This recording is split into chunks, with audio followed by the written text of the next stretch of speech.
Hey everyone, welcome back to Change with Dane. I'm Dane Campbell, and I'm recording this on the 30th of December, 2025. But by the time you watch this, it will be the new year. So Happy New Year. Welcome to 2026.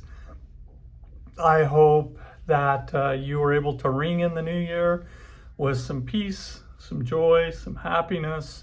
And it's looking, I hope, like a good and positive new year for you. So glad that you're back and we've survived the holiday season of 2025. We're moving on and moving forward with our discussions on positive change and doing things to help ourselves in the process of change, whether we choose to make changes in our thoughts and behaviors, or whether we're going through difficulties and things that are brought into our lives by no fault of our own, learning how to accept and work through and make sense of some of those kinds of things that will definitely bring change to our life. Before we start our discussion today, would you please hit the subscribe button? And please hit the like button. Not so much for my benefit, but those things help get this information out to other people. And I really think that the things we're talking about are valuable and can help so many more. So please do that for me if you would. So we're going to start a discussion today and into the next few weeks about change that happens to us and around us that we really don't have a whole lot of control over. And let me just give you a couple of examples of what I'm talking about. If you've ever experienced the death or the loss of a loved one or somebody that you've cared about, that is change that happens around us or to us that we oftentimes have no control over, especially if it's an unexpected death. Maybe it's the death of a child, or maybe it's something that happened tragically. Those kinds of events are simply things that oftentimes we really can't plan for, and they just come at us out of the blue. There's also other kinds of big events that happen that oftentimes we are touched by or involved with that we really had nothing to do with and have no control over. And I'm thinking of things like accidents or natural disasters or, large scale types of things that many of us go through together that change us. One of the big events that happened in the United States 20 some odd years ago now was the attack on the Twin Towers. And there were thousands, millions of us who collectively sat and watched that happen. And that event, in some small way, and for many in a huge way, changed many of us. And for the vast majority of us, we had little to no control over that happening. And so that's another type of event that occurs that we have to somehow integrate and learn from and accept and find a way to deal with in our lives. If you think about, just kind of in your own smaller sphere, oftentimes people around us that we have contact with, we care about, we love, sometimes they make decisions in life that really do affect us and often drives us to change.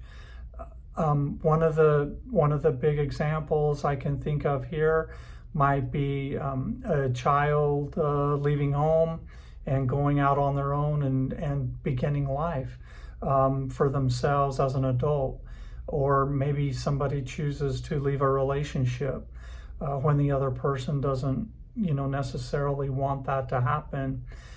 These are all things that are choices by other people that oftentimes can leave us reeling or leave us hurting or leave us realizing that we are going to have to face this change and work through that to the best of our ability because of the decisions of somebody else. And these kinds of decisions can be things that are even more hurtful, painful, or tragic in somebody's life. And that becomes very, very challenging. So I did talk a few months ago about, our patterns of thinking and where our thoughts come from and where some of our beliefs come from. And it would be, I think, a mistake not to revisit that just a little bit as we begin talking about some of these changes, because I think it's important that you become sort of aware of what you tell yourself in terms of when these types of things happen. What does that mean? Do you have a origin story in your mind about why, these types of situations happen to people? It's very difficult sometimes to realize that some of this very, very difficult and bad stuff happened to good people.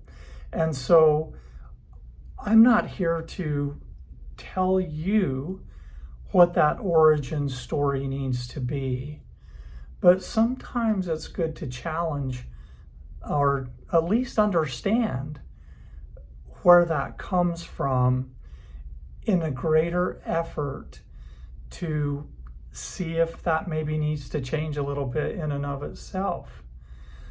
I grew up in a culture where it was sort of discussed and the belief was sort of there that every bad thing that happened to you, God was putting that as a challenge to you so that you could learn and grow.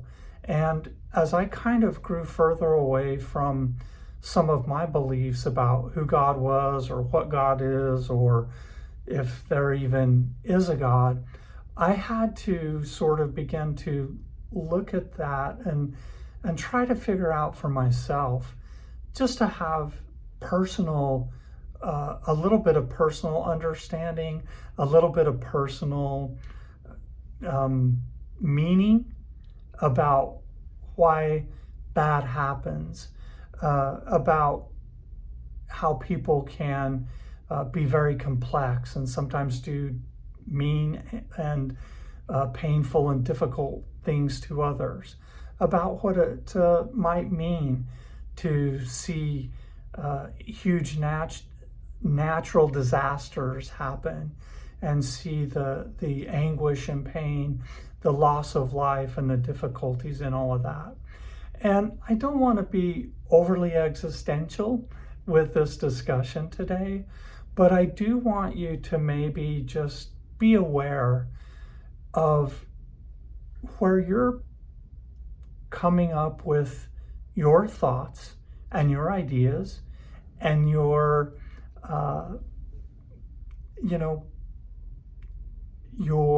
origin of where difficulty and disaster and pain, where do these things come from, and does that make sense for you? Maybe it does, and if it does, don't worry about it. If it doesn't, or if you've struggled with that, it may be time to just kind of peel that onion back and ask yourself if that makes sense. And as we have more of these discussions, you might find a greater sense of peace for yourself or understanding for yourself in trying to come to grips with the challenges of human suffering. And because really that's what I'm talking about, right? These events that change us, that we don't really have control over, and how we're going to integrate them and move beyond the initial shock and the initial difficulty. So that is what I wanted to talk with you about today, and set the stage for some upcoming discussions about things that I've seen and learned in terms of people experiencing a lot of difficulty, and maybe some ideas about how to build resiliency and to build acceptance.